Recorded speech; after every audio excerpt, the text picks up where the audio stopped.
हाय दोस्तों, I am Monish Mishra. Today we are discuss about animal kingdom. मित्रों, आज की क्लास में हम लोग एनिमल किंगडम को डिस्कस करेंगे। इस क्रम में हम जानेंगे बच्चों की एनिमल किंगडम में हमें क्या क्या पढ़ना है, कहाँ से क्वेश्चन ज़्यादा अराइज होते हैं। तो अगर हम बात करें एनिमल किंगडम हमें पढ़ने की ज़रूरत क्या ज़रूरत पड़ गई कि एनिमल किंगडम हमें पढ़ना पड़ा। तो मित्रों, बात ये है ना, कोई भी टॉपिक जब हम पढ़ रहे हों तो उस टॉपिक को पढ़ने से पहले हमें उसके बारे में ये सोचना बहुत ज़्यादा ज़रूरी होता है कि आखिर हम इसे पढ़ क्यों रहे हैं। ये बात अलग है कि आप एग्ज़ाम अभी से पढ़ रहे हैं कि आपको एग्ज़ाम में एग्ज़ाम देना है, लेकिन उस टॉपिक को कवर करने से पहले आप ये जानिए कि आखिर इस टॉपिक को बनाने की ज़रूरत ही क्यों पड़ी। तो बच्चों, एनिमल किंगडम की अगर हम बात करें तो एनिमल किंगडम पढ़ने की ज़रूरत क्यों पड़ी, तो इसके लिए हम आपको बताएं, जिस समय पूरी दुनिया में कुछ भी नहीं था, कोई स्टडी नहीं हुई थी, उस समय बच्चों साइंटिस्ट बड़े परेशान थे। जब कोई स्टडी नहीं हुई तो साइंटिस्ट बड़े परेशान थे, क्योंकि उनको लगता था कि आखिर हम अपनी स्टडी कहाँ से शुरू करें। जो आप जूलॉजी पढ़ते हो, जिसमें स्टडी करते हो डिफरेंट टाइप्स ऑफ ऑर्गेनिज्म की, साइंटिस्ट को बड़ी परेशानी हो रही थी आखिर हम अपनी स्टडी शुरू कहाँ से करें। क्योंकि जब वो जिन ऑर्गेनिजम्स के पास जाते थे बच्चों ना, उन ऑर्गेनिजम्स में ढेर सारे वेरिएशंस देखने को मिलते थे, सब में कुछ ना कुछ अंतर ही दिखाई देता था। जैसे कि अगर वो चींटी के पास जाते थे तो उसमें कुछ अलग उनका बॉडी डिवीज़न था, बॉडी ऑर्गेनाइजेशन उनका कुछ अलग था। वो इंसेक्ट्स के, जैसे आप लीजिए इंसेक्ट्स में ही अगर बात करें, मच्छरों के पास जाते थे तो उनका अलग बॉडी ऑर्गेनाइजेशन है। मक्खियों के पास जाते थे तो उनमें देखते थे माउथ का डिवीज़न अलग है, जबकि मच्छरों में देखते थे तो सकिंग टाइप का माउथ पाया जाता है। इंसेक्टा में ही अगर हम बात कर लें, एक ही क्लास की बात करें, तो वहाँ भी ढेर सारे जो है वेरिएशंस देखने को मिलते थे। इवन बात करें, साइंटिस्ट टहलते हुए जब जो है मछलियों के पास गए तो उन्होंने देखा कि मछलियाँ एक्वेटिक है, ये वाटर में सर्वाइव कर पाती हैं, पानी में रह सकती हैं, लेकिन जब मछलियों को बाहर निकाला जाता था तो वही मछलियाँ मर जाती थी, सर्वाइव ही नहीं हो पाती थी। साइंटिस्ट बड़ा परेशान था कि आखिर इतने वेरिएशंस और सबको कैसे हम डिवाइड करें।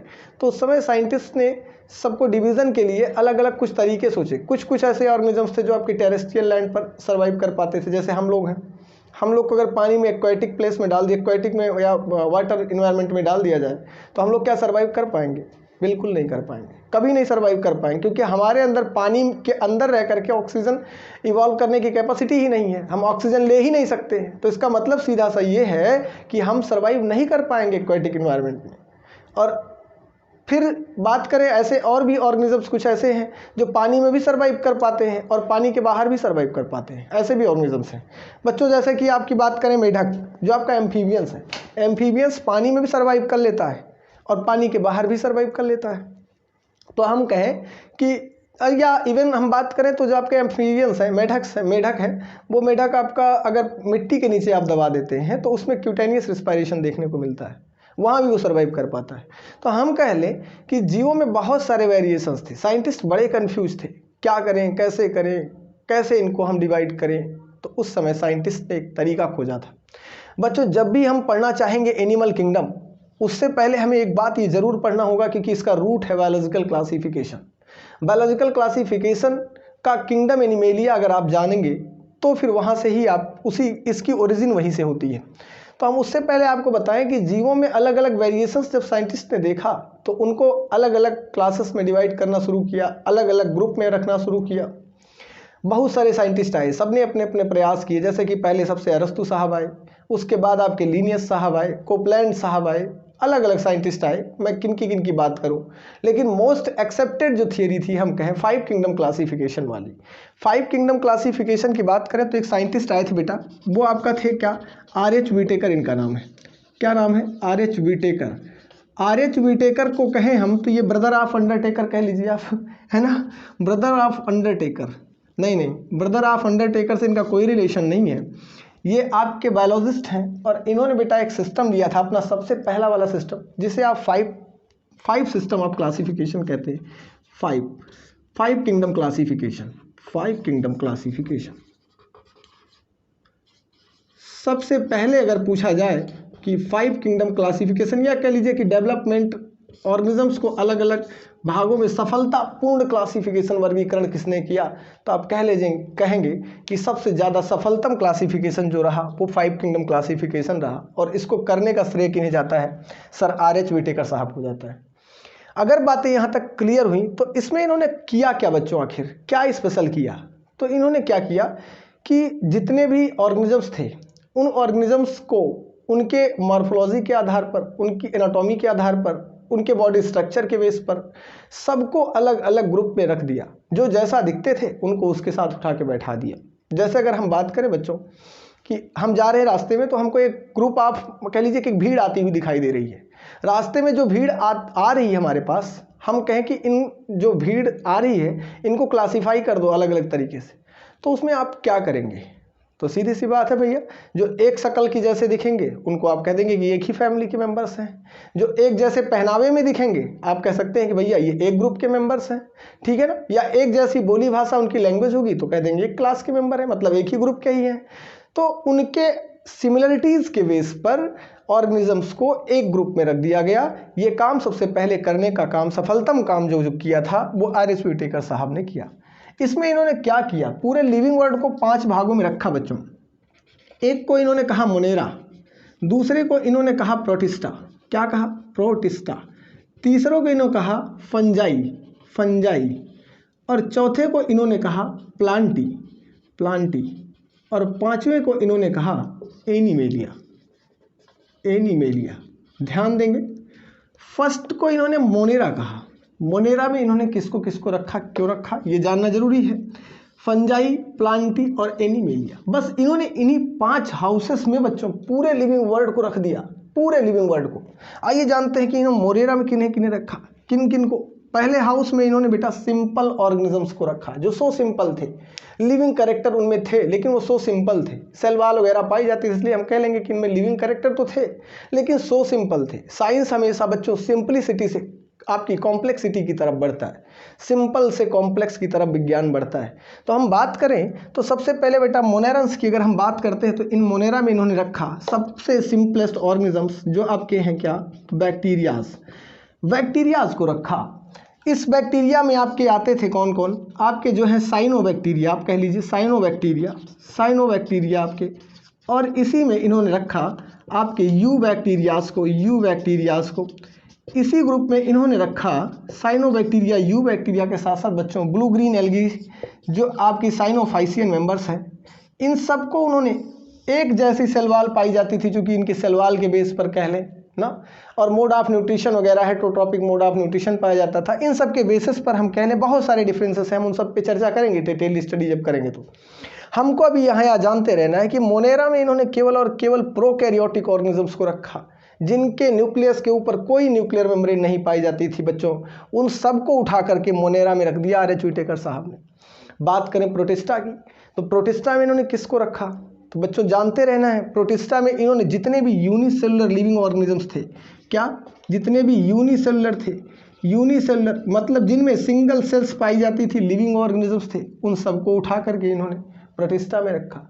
जब डिटेल्ड पढ़ेंगे प्रोटिस्टा तो हम बताएंगे किन किन ऑर्गेनिजम्स को रखा। वैसे आप नॉर्मली जानते रहिए कि जितने भी यूनिसेलुलर हैं, जैसे आपका अमीबा है, यूग्लिना है, पैरामीशियम है, स्लाइम मोल्ड्स वगैरह आते हैं इसमें, इन सबको उठा करके इन्होंने प्रोटिस्टा में रखा। जितने भी यूनिसेलुलर लिविंग ऑर्गेनिजम्स हैं, जैसे क्लाइमाइडोमोनास वगैरह भी है इसमें आपका आता है। बात करें बच्चों हम अगर फंजाई की, तो फंजाई में इन्होंने कवकों को उठा करके रखा। ये कहा कि भैया कवकों का घर है, इसमें केवल और केवल फंगस रहेंगे। जैसे कि एमनेटा को उठा के रख दिया, एगेरिकस को रख दिया, मशरूम वगैरह जो भी हैं आपके फंगस जो भी है उन सबको उठा के यहाँ रखा। प्लांटी में इन्होंने हर्ब्स को रख दिया, श्रब को रखा, ट्रीज को रखा, जितने भी हर्ब सर्ब ट्रीज थे उन सबको प्लांटी में उठा के रख दिया।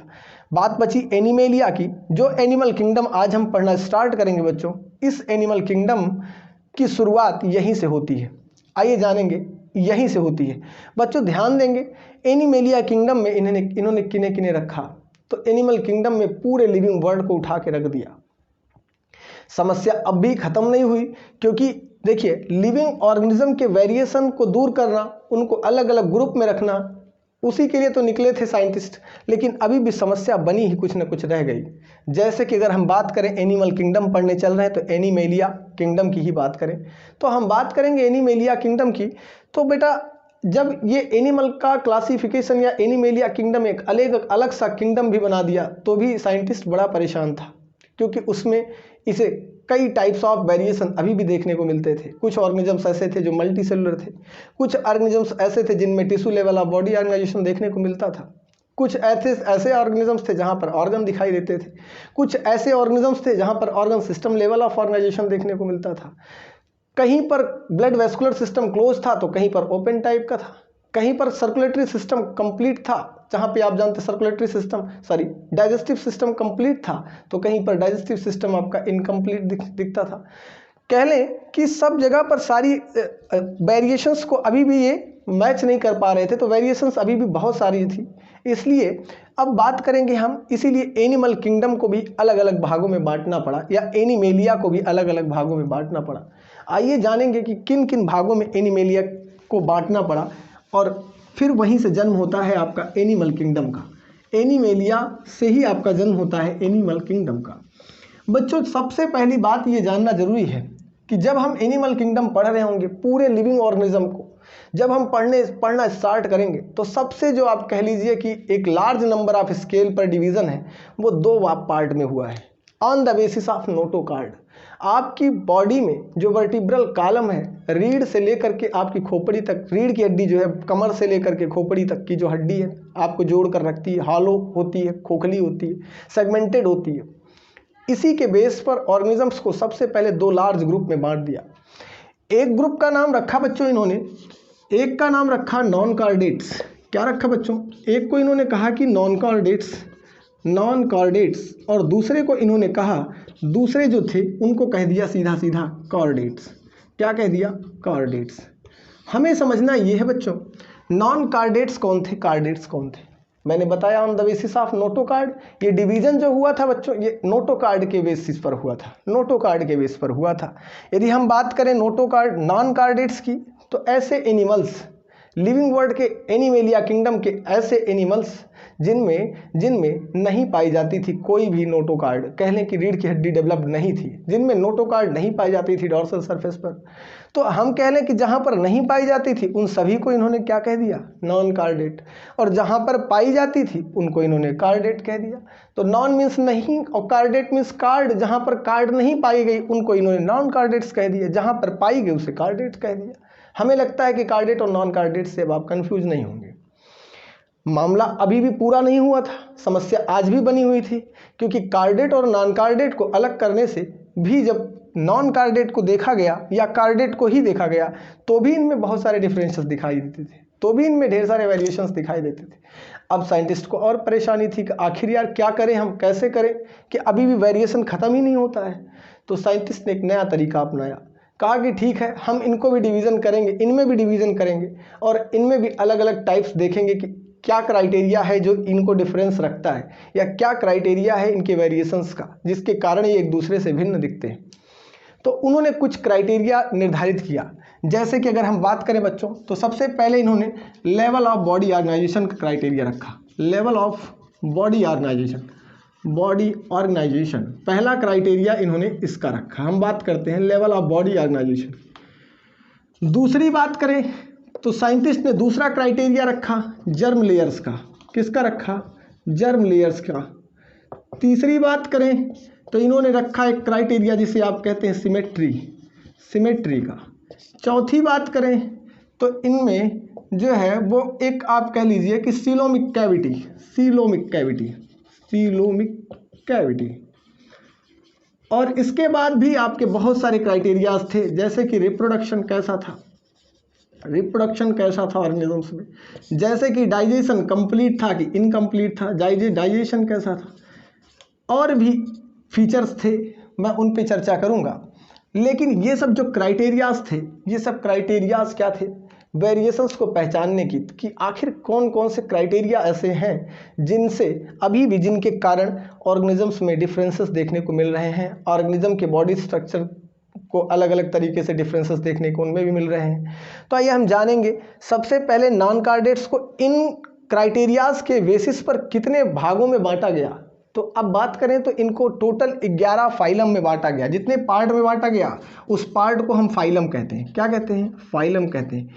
और अभी तक आप पढ़ रहे थे एनिमेलिया किंगडम, और किंगडम को जब छोटे छोटे भागों में बांटा गया तो small unit of kingdom are called phylum in animal world. ध्यान देना बच्चों, अगर एनिमल वर्ल्ड की बात करें पूरे एनिमल जंतु जगत में, तो हम फाइलम टर्म यूज करते हैं। Small unit of kingdom, kingdom की छोटी छोटी यूनिट्स जो हैं उन्हें हम फाइलम कहते हैं। लेकिन जब हम बॉटनी पढ़ने लगेंगे, ध्यान देना इंपॉर्टेंट बात है, जब हम बॉटनी पढ़ने लगेंगे तो टर्म फाइलम नहीं यूज किया जाता, तो वहाँ पर हम टर्म डिवीजन यूज करेंगे, वहाँ पर कोई फाइलम नहीं होता।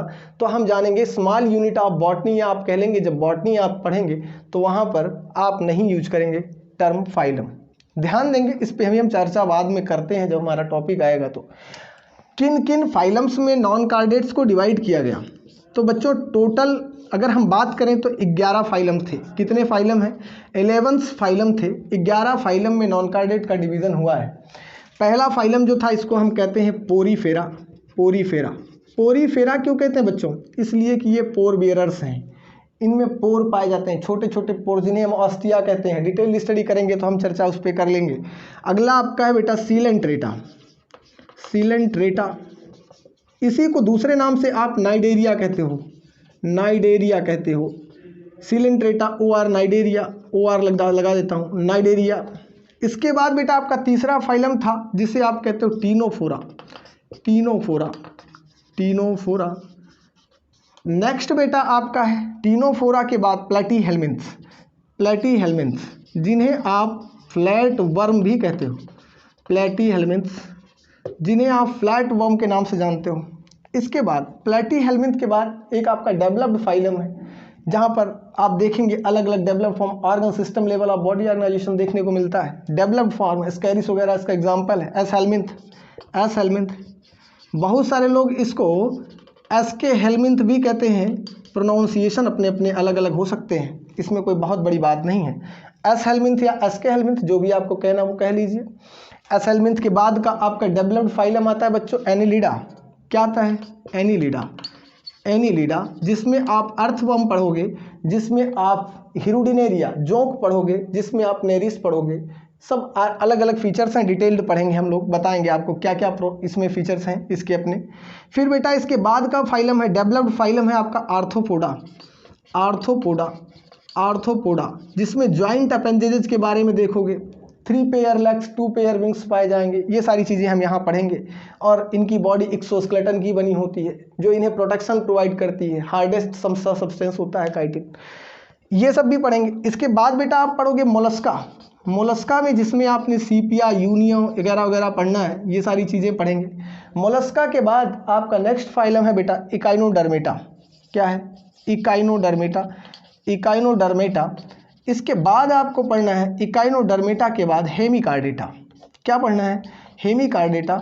हेमिकार्डेटा जो है ये आपका, ये क्या है? हेमिकार्डेटा। हेमिकार्डेटा जो है ये कनेक्टिंग लिंक है बिटवीन कार्डेट और नॉन कार्डेट। कार्डेट और नॉन कार्डेट्स के बीच की कनेक्टिंग लिंक को आप हेमिकार्डेटा कहते हो। इसमें आपको पढ़ना है वेलेनोग्लासस, इंपॉर्टेंट है। इसके बाद आपका आ जाता है कार्डेटा। क्या आ जाता है? कार्डेटा। तो यहाँ से कार्डेटा फिर शुरू हो जाता है। टोटल हम बात करेंगे 11 फाइलम्स में। पोरीफेरा में क्या पढ़ेंगे? सीलेंट्रेटा में अगर मैं बात करता हूँ पोरीफेरा, एक बात मैं कर लेता हूँ, इसकी बात कर लेता हूँ पहली क्राइटेरिया की। Level of body organisation in phylums में क्या अलग अलग होते हैं? हाँ हैं, तभी तो इनको क्राइटेरिया बनाया गया है। बच्चों जानते हैं कि लेवल ऑफ बॉडी ऑर्गेनाइजेशन की अगर बात करें हम तो हम देखेंगे पोरीफेरा में अगर हम बात करते हैं कि कैसा लेवल ऑफ बॉडी ऑर्गेनाइजेशन है। पहले तो ये जानना है कि लेवल ऑफ बॉडी ऑर्गेनाइजेशन है क्या। तो बच्चों शारीरिक संगठन की बात करें, मतलब कि इन ऑर्गेनिजम्स की बॉडी कैसे बनी है, इसके बेसिस पर हम चर्चा करते हैं लेवल ऑफ बॉडी ऑर्गेनाइजेशन की। तो हम बात करें अगर पोरीफेरेंस की, तो बच्चों पोरीफेरेंस की जो बॉडी होती है वो मल्टी सेलुलर फॉर्म में होती है। कैसे होती है? मल्टी सेलुलर फॉर्म में होती है। आप कहेंगे भैया मल्टी सेलुलर फॉर्म में होती है तो आप कहिए ना कि टिश्यू से बनी होती है। No no no no no, समझने वाली बात है बच्चों। यहाँ पर इनकी बॉडी मल्टी सेलुलर तो होती है, इनमें सेल्स एक से ज़्यादा पाई जाती हैं, जैसे क्वेनोसाइट सेल्स हैं, पिनेकोसाइट सेल्स हैं, थीसोसाइट सेल्स हैं, है ना। और इसमें भी आप देखेंगे तो इसमें अमीबोसाइट सेल्स भी पाई जाती हैं, फ्लैजिलेटेड सेल, क्वेनोसाइट्स भी हैं, सबके अलग अलग फंक्शंस हैं। सेल्स मल्टी सेलुलर तो होती हैं, लेकिन बच्चों याद रखना इनमें किसी भी प्रकार का टिश्यू फॉर्मेशन नहीं होता। इंपॉर्टेंट लाइन है। क्यों? इसलिए कि सेल एग्रीगेट फॉर्म में पाई जाती हैं। सेल के अलग अलग फंक्शंस होते हैं, सेल अपना फंक्शन प्रोवाइड करती है, लेकिन इनमें किसी प्रकार का कोई टिश्यू फॉर्मेशन नहीं होता।